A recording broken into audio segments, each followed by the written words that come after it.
ہر ایک مومن کے دل کی ہے صدا مسلم پرسن اللہ، نہ بدلا ہے نہ بدلے گا میرا مسلم پرسن اللہ۔ میرے آقا صلی اللہ علیہ وسلم ایک مرتبہ تشریف فرما ہے مسجد نبوی صلی اللہ علیہ وسلم میں، ایک جنازہ کراس کیا، ہمارے کسی غیر مسلم بھائی کا جنازہ تھا، مسجد کے سامنے سے نکلا، حضور صلی اللہ علیہ وسلم فوراً کھڑے ہو گئے، صحابہ بھی کھڑے ہو گئے ریسپیکٹ میں۔ جب وہ جنازہ دور چلا گیا اور حضور صلی اللہ علیہ وسلم بیٹھ گئے تو کسی صحابی نے کہا یا رسول اللہ صلی اللہ علیہ وسلم یہ مرنے والا مسلمان نہیں تھا تو آپ ان کے سامان میں کیوں کھڑے ہوئے؟ حضور نے فرمایا صلی اللہ علیہ وسلم کیا مرنے والا انسان نہیں تھا؟ انسان نہیں تھا؟ میں ہندو اور مسلمان کے سمان میں نہیں، انسان مرا تھا، انسان کے سمان میں کھڑا ہوا تھا۔ یہ تو پروفٹ محمد صلی اللہ علیہ وسلم کا کریکٹر ہے۔ مسلمانوں تم نے اس درس کو بھلا دیا۔ میرے آقا صلی اللہ علیہ وسلم نے انسانیت کی بیٹی کی عزت کی ہے، انسانیت کی عورتوں کی عزت کی ہے۔ صرف مسلمانوں کی بیٹیوں کی عزت ہو نہیں، یہ تو سیلفش کمیونٹی کی پہچان ہے۔ مسلمان تو وہ ہے جو اپنی بیٹیوں کے ساتھ ساتھ دوسروں کی بیٹیوں کو بھی احترام کی نظر سے دیکھے۔ آقا صلی اللہ علیہ وسلم نے صحابہ کی جو تربیت کی تھی وہ تربیت اتنی عظیم تربیت تھی کہ مدینہ منورہ میں سب سے بڑے نان مسلم کمیونٹی کون سی تھی؟ یہودی تھی، سب سے بڑی غیر مسلم آبادی۔ جیسے ہمارے دیش میں ہمارے ہندو بھائی ہیں، ہمارے سب سے بڑے پڑوسی، ویسے مدینے میں مسلمانوں کے سب سے بڑے پڑوسی یہودی ہوا کرتے تھے۔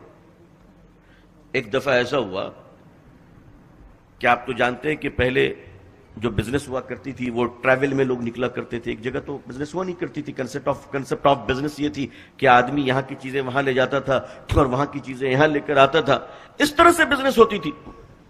مدینے میں یہودیوں کی ایک ڈیلیگیشن تیار تھی بزنس کے لیے جانے کے لیے، بزنس کو جانے کے لیے سارے لوگ تیار ہیں، مگر ایک اہم آدمی وہ تیار نہیں ہو پا رہا ہے۔ تو سارے یہودیوں نے مل کر کہا کہ بھائی تم کیوں نہیں چل رہے، تم تیار کیوں نہیں ہوتے؟ تو اس نے کہا کہ دیکھو میرے ساتھ ایک مجبوری ہے کہ میرے گھر میں کچھ جوان بیٹیاں ہیں اور بیٹی کی آبرو سب کو پیاری ہوتی ہے، میں اپنی بیٹیوں کو کہاں چھوڑ کے جاؤں؟ کوئی جگہ نہیں مل رہی ہے کہ جہاں میں اپنی بیٹیوں کو سرکشت رکھوں۔ جب تک وہ جگہ نہیں مل جائے گی تب تک میں سفر نہیں کر سکتا، میں ٹریول میں نہیں نکل سکتا۔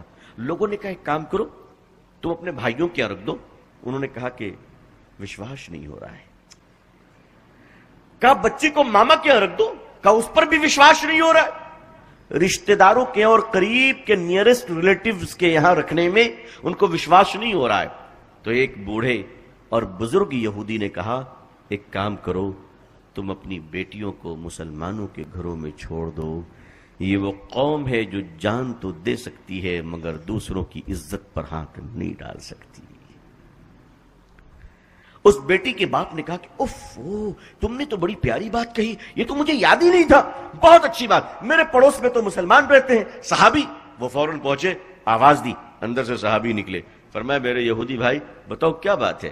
اس یہودی نے کہا میں تجارت میں جا رہا ہوں، باہر جا رہا ہوں سفر پہ، 2-4 مہینے واپسی کو لگیں گے، میرے گھر میں کچھ جوان بیٹیاں ہیں، میں چاہتا ہوں کہ اپنی بیٹیوں کو امانتاً تمہارے گھر میں رکھ دوں۔ اتنا سننا تھا وہ صحابی باہر نکل آئے، اپنی بیوی کو آواز دی اور فرمانے لگے میرا بھائی اپنی بیٹیوں کو میرے گھر میں رکھنا چاہتا ہے، او میری بیوی تو ان بیٹیوں کو اندر لے جا، اور جب تک یہ میرا بھائی لوٹ کر واپس آ کر اپنی بیٹیوں کو نہیں لے جائے گا میں بھی اپنے گھر کے اندر داخل نہیں ہوں گا،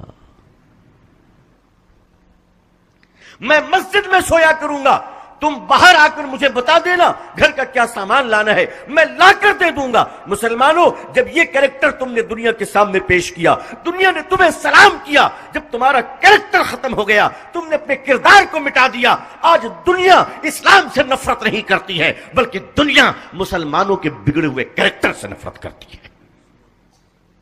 ہر ایک مومن کے دل کی ہے صدا مسلم پرسن اللہ، نہ بدلا ہے نہ بدلے گا میرا مسلم پرسن اللہ۔ ہر ایک مومن کے دل کی ہے صدا مسلم پر صلی اللہ